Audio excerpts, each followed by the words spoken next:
I think that's basically it. Are we ready? We're on? Are we almost ready, Dave? I think we are ready. Okay, good stuff.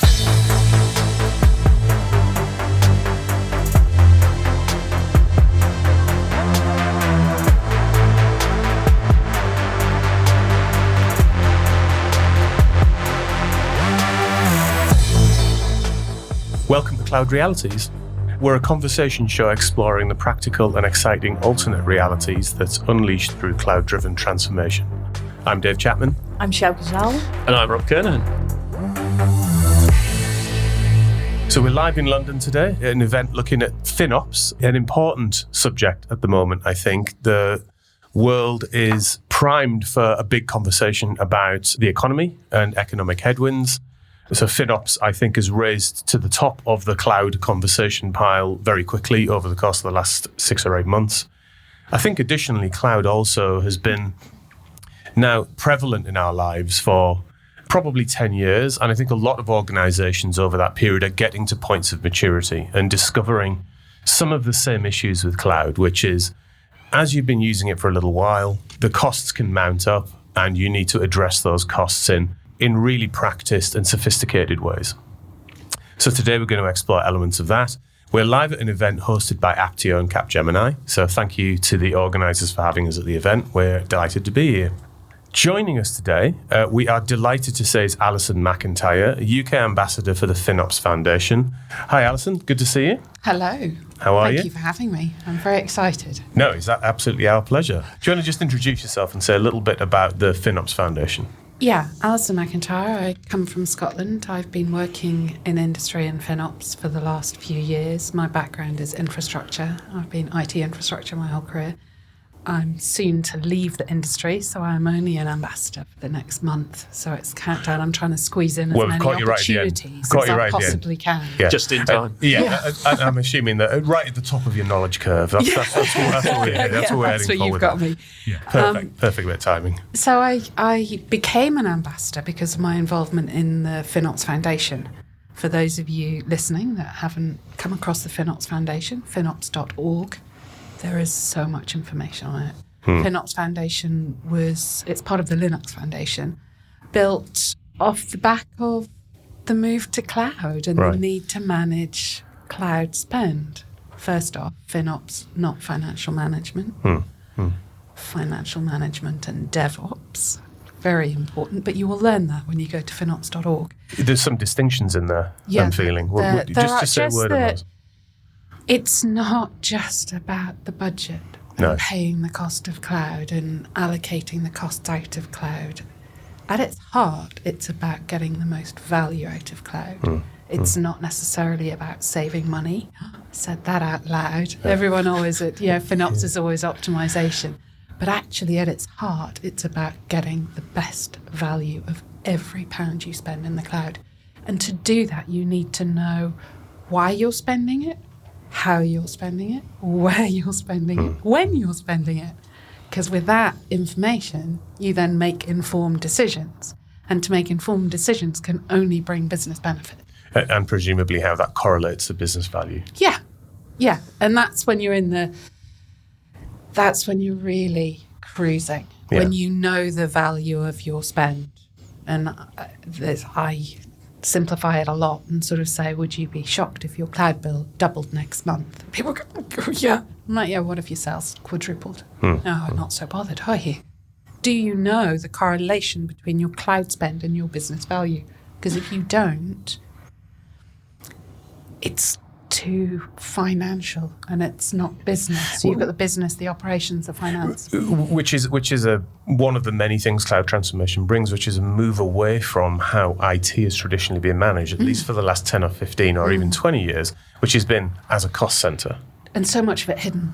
Absolutely. People talk about below the line, above the line, but I know that in my current organisation, all the costs for our development environment, so all our VM farms for development, goodness knows where they came off. Behind the line, buried somewhere. But I guarantee you it came off somebody's budget at the very top level before budgets were created. So then when these same organisations are needing to pay for their whole route to live, they say, it's really expensive because I only paid £10 over here, and no. But this is one of the things that cloud's driving, isn't it? Is this need for transparency? I love it. Cost centres have generally been very opaque. And does an organisation really understand its cost centre? But now with this unpredictable spend or potential unpredictable spend, suddenly you need this visibility, and that's a real culture shock to many organisations. But it's really scary as well to many organisations because they get the visibility and then they're scared of what they're seeing. No, absolutely. Didn't know that cost that. And a lot of the conversations I have with my business areas are, how are you going to protect me against overspending? And I get, depending on how well I know them and how strong my relationship is, I go down the route of going, well, I'm not going to be protecting you, but I will give you the skills to protect yourself. We often use the phrase that the FinOps team really is about holding a mirror up to the teams that are consuming the cloud. That's our role. Hold up, provide that transparency, map it out, know what they're spending, support them. Yeah, sure, of course you do the central things and you do the central things well, but it's culture shift. It's always culture shift. It is enormous, and of course, when you're talking about money in an organisation, it gets very sharp very quickly. Yeah. A lot of FinOps focuses on the overspend that's visible, and oh no, we've now got ourselves to a position where we've uncovered this cost, or we've gone to the cloud and we've had a sharp increase in cost. But actually, how you forward plan your cost and how you consumption plan over time has got to be a very significant component, I think, in what we're doing. So I know recently you led a working group on this for the FinOps Foundation. So maybe before we get into that subject, let's talk about what you did in the working group and what got you guys going on that. Yeah, it's sort of twofold. There's, if I flag the FinOps.org website, but if you also look at data.finops.org, there's the State of FinOps survey that's done every year. And in that, one of the questions is, what's your pain points? And you're allowed to choose multiple ones.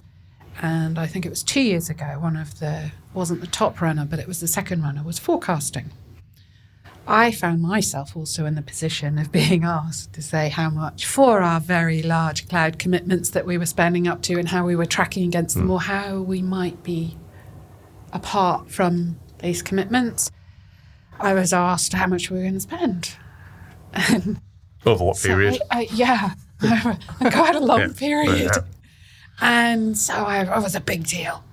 So I went out to all the business areas and I did it top down, and it was a number. Everyone's happy with the number. Unfortunately, 2 months later, they asked me for the number again. And so I did it from the bottom up this time, thinking, because that top down didn't really work. And then by the third time I went, there's got to be a better way. I need to automate And presumably each time you were calculating this, the number was getting bigger. Oh, it was just, but then strategies were changing and our big transformation programs were going, we're going to Google. Oh, no, I think we're going to Azure. Oh, no, maybe half public, half private. Yeah. So every time there were so many different moving pieces, people couldn't, the goalposts moved, so it was all right. Nobody tracked it back, but I couldn't track it back. No, right. I couldn't tell the story of change. So I was really interested in forecasting. I then saw the response from the State of FinOps that said forecasting was a real pain point. So we were setting up, or the foundation was setting up a working group, and I was a bit like, pick me, please, can I be involved? At that point, I thought, well, clearly I've done it badly twice. Not sure I'm well placed, but I've got a lot to learn here. But it turns out that the richness that you get from forecasting, and some people listening might go, yeah, she's just talking about budgetary forecasting and things. But just to throw a few wins out from having good forecasts. Anomaly reporting. People are scared. And they talk about bill shock, but that's kind of after the fact. People want to control it. Cloud is in the moment. You get, people say, immediate, near real time visibility of it. How do you know if you're just basing anomalies based on what's happened to date? When you're in a transformation, last month, yesterday, last week, doesn't bear any resemblance to next month, next week, tomorrow. Right. It's all right if you're steady state, have on, the machines can run the world. But if you're not, you need to add some knowledge to it. So we use our forecast that we get in now through a very slick process, and we pump them into the cloud providers as budgets. Then we run alerts off those budgets. So when somebody says, "Oh, why are you sending me all these alerts?" Because they're based on your forecast. Really powerful. So you made a distinction in that description between a financial forecast and consumption forecast. Yeah. So just for those of us who haven't done as much of this, could you just set out what is that distinction and what are the components of consumption forecasting that are different? And so this might be an Alison thing and just from my background, but our budgets are done through a financial cycle. And it's, we've talked today, for those who haven't been here today, but we've talked today a lot about the CFO lens. Our financial budgets are run through a whole different process, and then people are cloud consuming. That will be part of their financial budget. So the financial cycle, one and the same thing. The financial cycle in this case is presumably like a 12-month cycle based maybe off a 3-year plan or something along those lines. For us, yeah, but yeah. So, but that was the lovely thing running the working group, because I'd speak to people who use the term forecast and budget interchangeably. Right. And I'd be like, "You're lunatics. Those are two different things. It's obvious." Exactly. But that's the lovely thing of getting involved in the foundation, is that you get that much broader perspective. It's not just your own little world. And even if your world's quite big, there's such a mix, a huge, full, the US government stuff and how they do things. So we wrote a playbook on how to forecast. Right. I sort of threw everything out of my head on paper So what are the components of the model? Oh, they're all about things to consider. What's important to consider at the beginning. So as an example, your granularity. Work out what level of granularity you want to go down to up front, because otherwise you have to go. If you change your mind and you want more granular, you have to start right back at square one. Whereas your frequency, you can change your frequency. Your process is still there. And it's the elements of how might you measure, what KPIs might look like. There's quite a few user stories in there. One of mine that I was being reminded of yesterday that seemingly is re-quoted quite a lot is, I say to my customers when they say, "I don't know what to forecast, Alison, I don't," they're new customers, they're coming, they're onboarding, and before they even get on the cloud, I'm like, "What's your forecast?" I'll write in my book. Not my book, my digital book.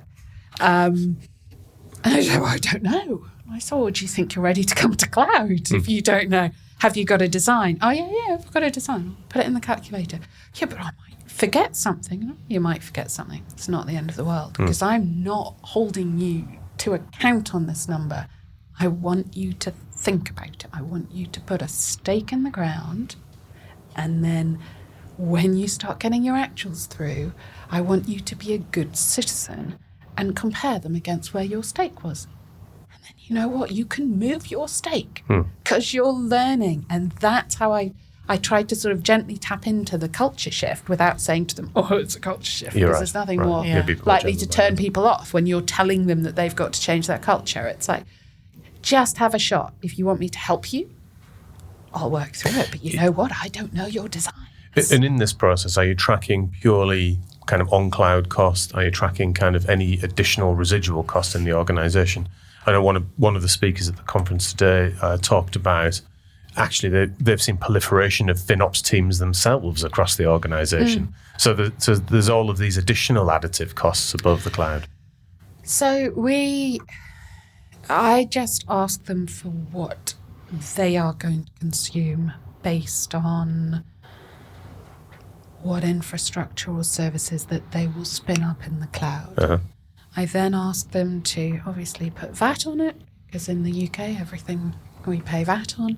But I also ask them to put an uplift on it that covers what I term my shared costs. So those are things like Express Route, Dynatrace, support.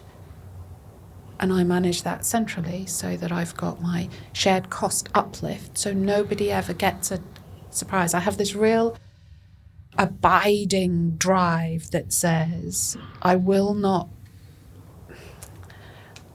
how to word this? I should have it more down pat, shouldn't I? No, fine. That the consumer is the one that affects their spend. Mm-hmm. So let me explain what I kind of mean by that. So if I had £100,000 worth of shared costs and I happened to have 10 business areas, and then the next month I had 11 business areas and my shared cost was still much the same, the share of that shared cost, if I did just divided by 10, divided by 11, those customers haven't changed. They're my customers. Those consumers haven't changed any of their behaviours, any of their consumption, but their bill has changed. There might be people out there going, brilliant, my bill's gone down. Right. I work in an organisation where it's bad to come in both under and over budget for some bizarre reason. 0.5% either side. I know. So I think that, therefore, if you do a percentage, so for every £1 you spend, that you have chosen to spend on infrastructure X or code Y, it's always uplifted by this percent.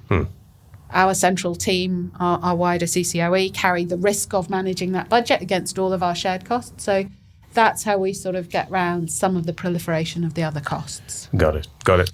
And you mentioned culture.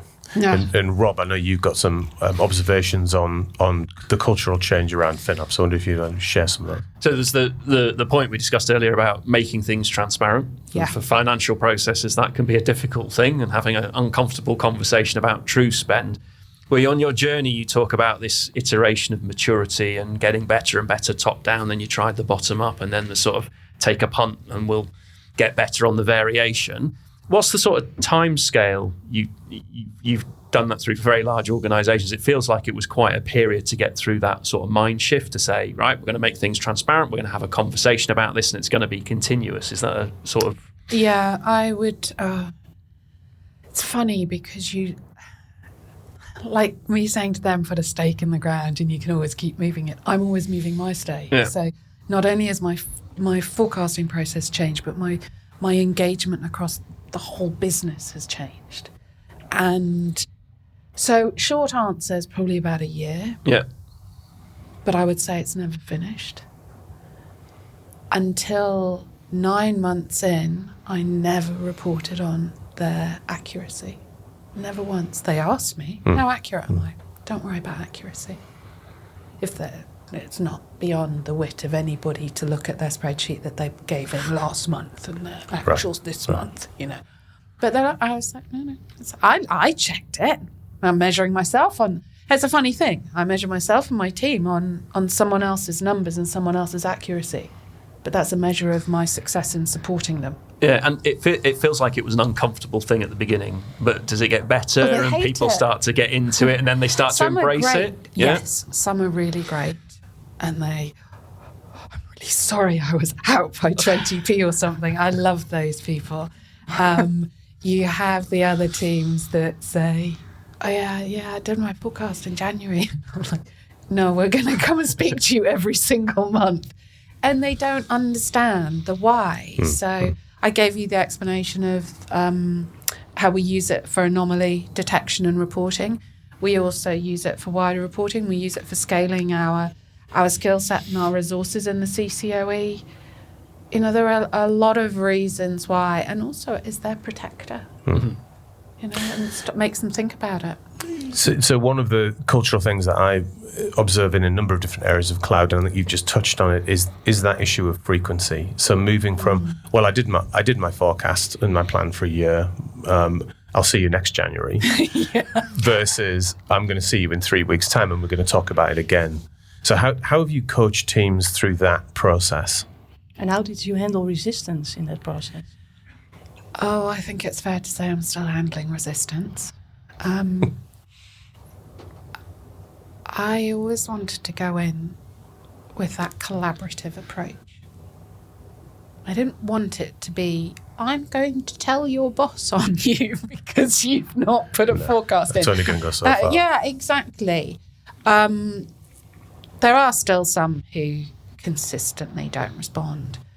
But to the point we were just making about the evolution of what we're doing, I'm now looking at instead of just saying we've got about 120 people we go out to with forecast every month.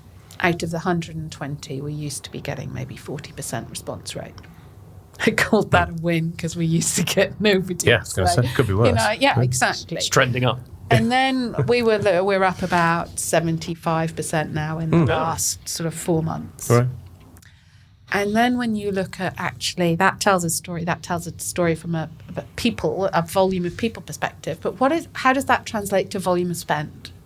How does that translate to volume of accounts? Because if there's a couple of not so good citizens out there that have only really got a couple, dev test accounts that they've tried and they don't really care about, and the citizens that are good and are responding and are reviewing it, if they've got the hundreds of accounts, happy days. Then my percentages are up at like 93, 94. So with that progress, what would you say the organisational conversation is now? So we've talked a bit about the journey and the difficulties of creating the framework and then driving through some of the culture change and process.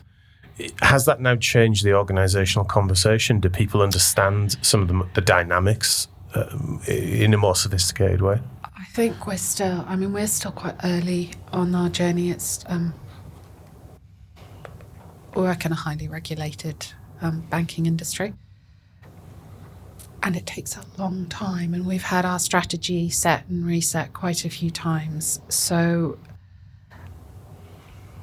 yes, in areas. One of our very big areas is our data team, and we've got so much data and great big old data warehouses that we're bringing onto the Google Cloud. They are all over it because they are what I call a shared service. I could charge them, but actually their data is being used by other areas within the bank, and somebody who sits in mortgages could cause their costs to double and they would never know. But I'm asking them for forecast. How the heck are they going to know what mortgage? So we're then getting that hub and spoke model out with them. They are super engaged. Right. But as you learn the power of cloud, it can create more curiosity. So data curiosity is one. And suddenly you start running these really big queries against data sets and you get this unpredictable spend. And I think people are still learning about I can model a server, it will cost me X, it will cost me Y, I can change it. But then there's this, if I run a complex algorithm and I don't know how long it's going to take to process, how do I cope with forecasting when it could be potentially chaotic results? Yeah. Have you got a view on how you can maybe cope a bit better with that?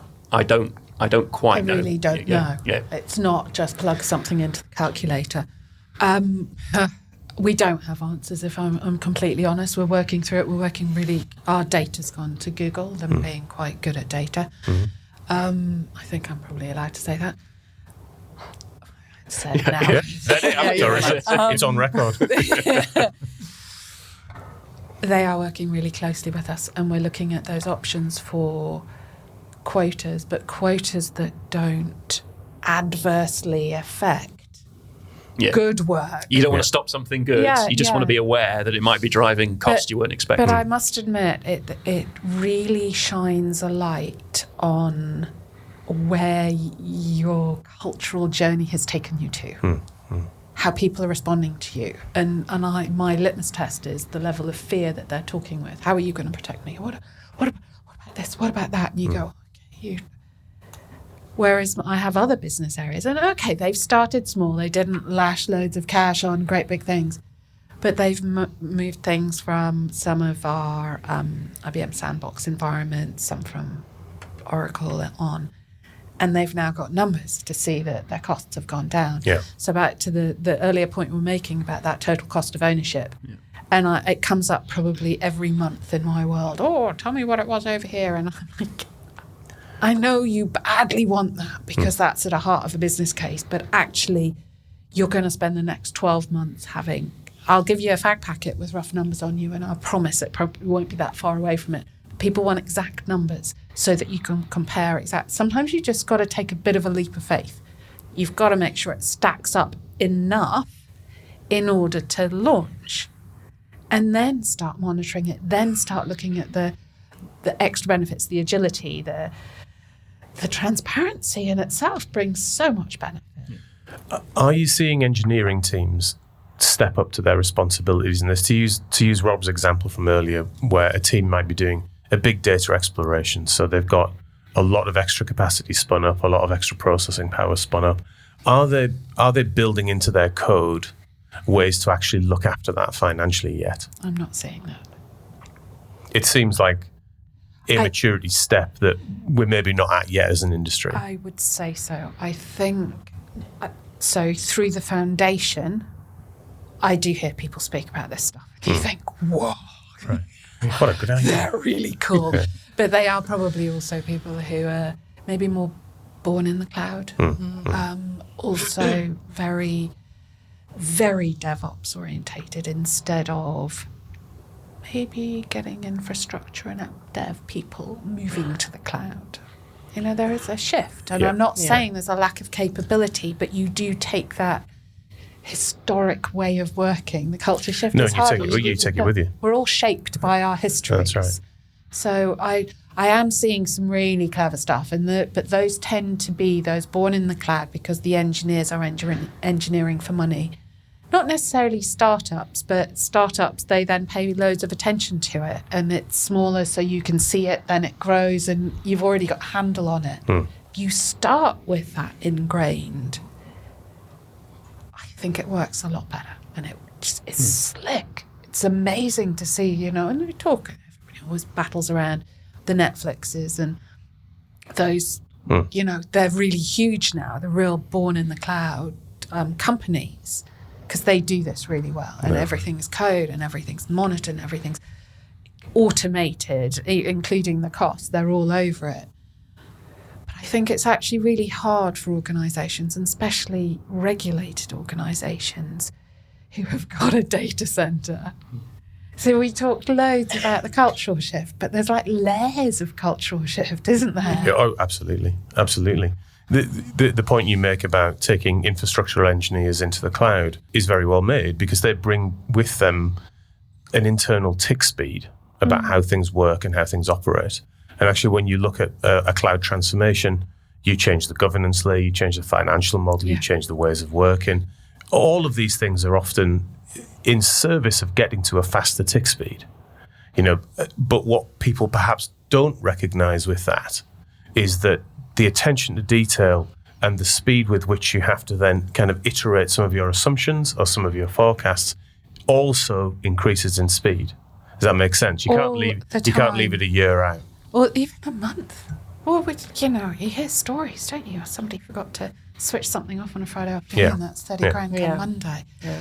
At least they know it's 30 grand come Monday, right? But that's a bad Monday, though, isn't it? Waking up to that, did we get rubbish start to the week? That graph with the big peak in the red zone, isn't it? You know, we talk about getting engineers to take action. Engineers and SRE is a site reliability engineering. Sorry, I try hard not to use acronyms, but I'm my own worst enemy. And that move of those that develop, support, and run, basically. Yeah. Sorry to anybody SRE listening, and I've probably mangled that, but that's what it is in my simplistic view. That they need to develop, support, run, monitor, check the cost all the time. So I was talking about our big our data program that's running, and they were running some of the vast, I wish I would come back for a second series and I'll have numbers of petabytes. But they, you know, over this sort of 3-week period, they were doing huge data loads and realising that their design needed more oomph because it was taking a lot longer than planned. So they threw in more. Brilliant. The cloud allows you to do that. Magic. Costs quadrupled. Right. They were all over it. And they were saying to me, do you know, Alison, that if I look at the costs at 9 o'clock, 1 o'clock in the afternoon, and then I look at them for yesterday at 9 o'clock the next morning, they go up, and then they go back down. I was like, well, yeah, because as you use more, you then maybe get your discounts and everything. But it's that idea of, I loved it. It was, I could spend all day with the data team because they care. They're all over it. They ask the hardest questions. Though. It's become a dynamic conversation at that stage. Yeah, You're just because engaged then in what to they're your doing. earlier questions, they're right at it. Yeah. So I want to just bring the conversation to a bit of a close with a couple of words on how you link the consumption forecasting aspect of what we've been talking about to some of the bigger cost optimization concerns that we've been talking about today. There was a discussion earlier around whether you could automate, say, the reduction of cloud footprint. And actually, I think a lot of the organizations that are in the conversation today felt that was maybe still a step too far. So how close are you, do you think, as an industry, given the amount of lift and shift that's still gone on? So we know there's not a lot of hugely optimized workloads out there, of being able to connect your consumption forecasting model to sort of automated management of environments. So I'll probably split that into two. The automation bit, my feeling is that we should automate as much of those optimization recommendations as possible. Mm-hmm. But it shouldn't ever be done centrally by the FinOps team. It's not the FinOps workloads. We want to have a partnership and collaboration with our engineering teams. We don't go do stuff to their stuff. Sorry, so technical. Technical words, technical words. I like to keep it basic. Yeah. It's just, first off, you can maybe tell by my voice, I just find that incredibly rude. But I do feel equally strongly about, and here is my automated tooling, my nugget, whatever it is, and I expect you engineering team to use it because I have taken all the difficulty out of it. I've removed all the, I'm too busy on this. I've almost done the automation in a pocket that they can apply. There you go, there's your code, go automate, and it's for this. And I've got a library of them and do them, it's just agility, isn't it? Do it at the smallest level so that they can mix and match. So bringing that back into forecasting though, when you're looking more at the rate optimization as opposed to the usage optimization, the forecasting, because in the main, I might even go so far as to say rate optimization should always be done centrally. I don't believe in it being done by the individual engineering teams out there. Even if you are just buying a reservation on one subscription that is owned by the business area, I just strongly personally don't believe that's right. I think is that because of the economies of scale issue? Well, there's not necessarily economies of scale, because if you only buy it at the individual subscription, you don't get to share the risk. And I've bought both. I've bought enterprise-wide and at the individual. And I tell you what, it's a hell of a lot easier to do it at the individual because the costs that land in the individual, they pay for its transparency. As soon as you buy it at the enterprise, it's a pig because it can land anywhere. Anybody gets the benefits. Back to my point about how can their bill change if they've not changed anything? That messes with my head. Right. But when you're looking at the enterprise or the potential for enterprise-wide reservations or savings plans, it's really good. You've got to go speak to everybody. It's kind of slow. Because you don't know whether they're going to stay on that. Don't open yourself up to that risk. But your first step, if you've got good forecasts, it's like, okay, I see that they're only growing. I'm definitely going to go speak to them. Right. It doesn't give you the exact answer, but it's at your fingertips. I'm a big believer in have as much data as I can. Creates a context for the conversation that didn't exist before. And I can go out and I can say, I see that, you're pretty steady state, or you're staying the same. I'm seeing this recommendation. I think we should lock in at this. This is what it would save you. Are you really going to go for 3 years? Yada, yada. But I go in more informed as well, which also gains their respect a bit more. It's always that loop.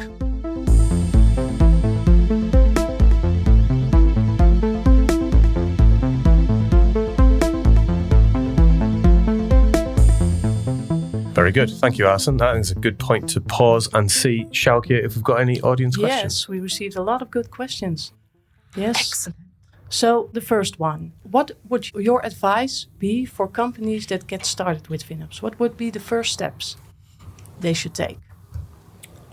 So if you're already in the cloud, so you've already got cloud spend, you need to know who is responsible for that spend. It's all about visibility. Different ways to do that. We've talked about tagging and things, but you can't. I know you could go and optimize, but back to the point about, I think it's wholly inappropriate for the FinOps team to be optimizing somebody else's workloads. So you kind of got to know who owns them to have the conversation. Keep it simple though. I would, if you're not quite in the cloud and you're going to the cloud, you're in that nice organizational situation where you're actually setting everything up in advance. I'm not sure I'm speaking to anybody in that position, but I would strongly advise FinOps team or somebody being an approver. I hate to make it too archaic, but part of that onboarding journey. So you know that it's Johnny from marketing who's spinning up this, and if you've got a naming convention, you can link them back, or Johnny's going to use tags like this so you can link them back. But build something in from the start that will allow you to align your spend. And I'm a believer in doing it by organisation and down to workload. Very good. Because there's always workloads. If possible, map it into your CMDB. Have it as your application ID. If you do that from the beginning, because I tell you what, there's a heck of a, in most organisations I know, there's a lot more control over changes on the CMDB, and whatever tool you have that in, that's 20 years before us. Yeah. And from a cultural perspective, what would you advise be where to start and when? As soon as possible. Absolutely, as soon as possible.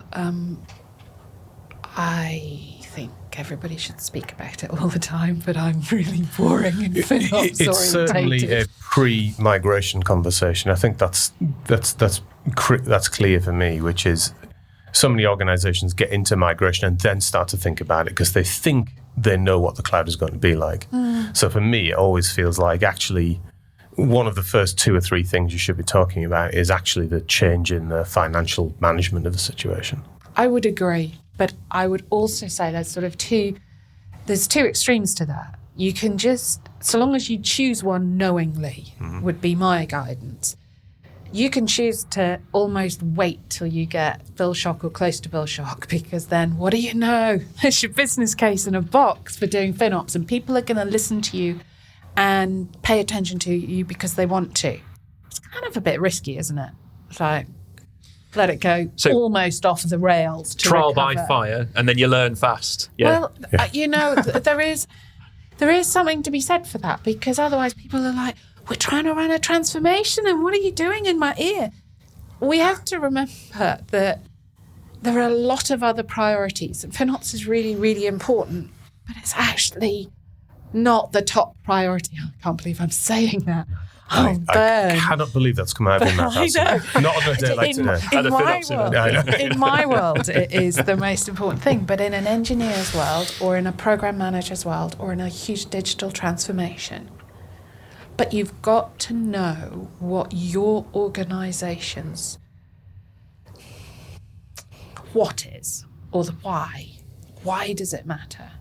For mine, we've got financial control all over the place, and how are you going to protect me? Right, you want me to protect you, you've got to give me FinOps. If your why is go hard and go fast and just get it into the cloud and we'll clean up the rubbish later, maybe not. Maybe use that as your leverage. You mentioned that FinOps might not be top of mind for transformation teams, but I think something that's top of mind for society at the moment is the link to sustainability. Yeah. I'm very curious. There is a strong connection between FinOps and sustainability. So what is the FinOps Foundation doing on that topic? At the last European summit that we had a couple of months ago, it came up and it was part of the panel discussion, and wholeheartedly the room agreed that green ops, as we were calling it, should absolutely sit as part of the FinOps function. Because, if you optimize, you either, if you rate optimize, you're spending less. Yeah, I get that's not getting you any greener. But if you usage optimize, all of that's got a CO2 measure against it. It's a win every time. So And then what I'm seeing is that companies that might not like to publicly say how much they've saved through optimization will actually really happily say how much they've saved in CO2 through optimization. So it's, I think they're utterly linked. And I think it comes down to data and visibility. And if FinOps is advising and guiding and part of that, helping people make the right decision to choose the right services. Yes, maybe with a cost lens, but why can't it just be a different lens? It's data, but they're so interlinked. So a great point, I think, to end today's conversation on one of the biggest problems of our time, that the sort of tooling we've been talking about all morning can actually actively help with. Yes. So Alison, thank you so much for sharing your experiences and giving us some background on the FinOps Foundation.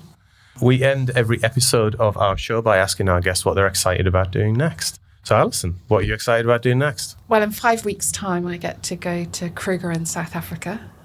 So I am hugely excited about very that nice. Because I have to say, I love the zebras and I love the giraffes, and every single one I say, every time I see them, I'm like, I love zebras, I love giraffes. So, and it's a rescheduled holiday that we were meant to go in October. So it's been a long time coming. So, well, we wish you all the very best. Good wine down there in South Africa too. Yeah. And a good exchange rate. Like, honestly, it's peak. It's excellent exchange rate right now. Awesome. You can have a good time. Yeah, right. Okay. So a huge thanks to our guest this week, Alison. Thank you so much for being on the show, the production team here in London, and our sound and editing wizard, Ben. And of course, to all of our listeners. So we're on LinkedIn and Twitter, Dave Chapman, Rob Kernahan, and Sjoukje Zaal. Feel free to follow or connect with us and let us know if you have any ideas for the show.